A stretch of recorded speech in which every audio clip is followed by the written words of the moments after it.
বিশ্বে প্রথমবারের মতো 3 ভাঁজের স্মার্টফোন এনে প্রযুক্তি বিশ্বে হইচই ফেলে দিয়েছে চীনের প্রতিষ্ঠান হুয়াওয়ে।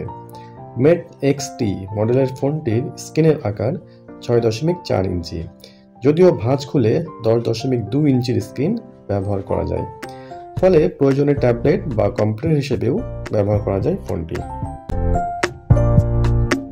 তথ্যমতে হারমোনি 4.2 অপারেটিং সিস্টেমে চলা 298 গ্রাম ওজনের ফোনটির পুরুত্ব মাত্র 3.6 মিলিমিটার।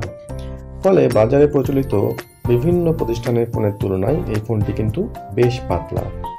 16 গিগাবাইট র্যামযুক্ত ফোনটিতে সংস্করণ ভেদে 256 ও 512 গিগাবাইট এবং 1 টেরাবাইট ধারণ ক্ষমতা রয়েছে।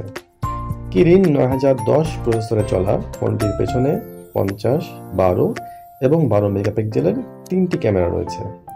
সেলফি তোলার জন্য রয়েছে 8 মেগাপিক্সেলের ক্যামেরা। সংস্করণ ভেদে ফোনটির সর্বনিম্ন দাম ধরা হয়েছে $2,800 বা বাংলাদেশি টাকায় প্রায় 3,36,000 টাকা।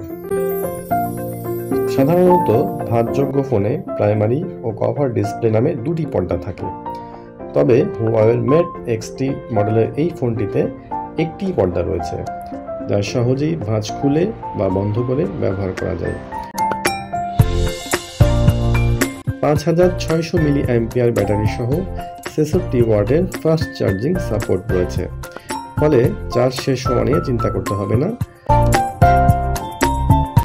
প্রাথমিকভাবে এই ফোনটি শুধুমাত্র চীনের বাজারেই পাওয়া যাবে।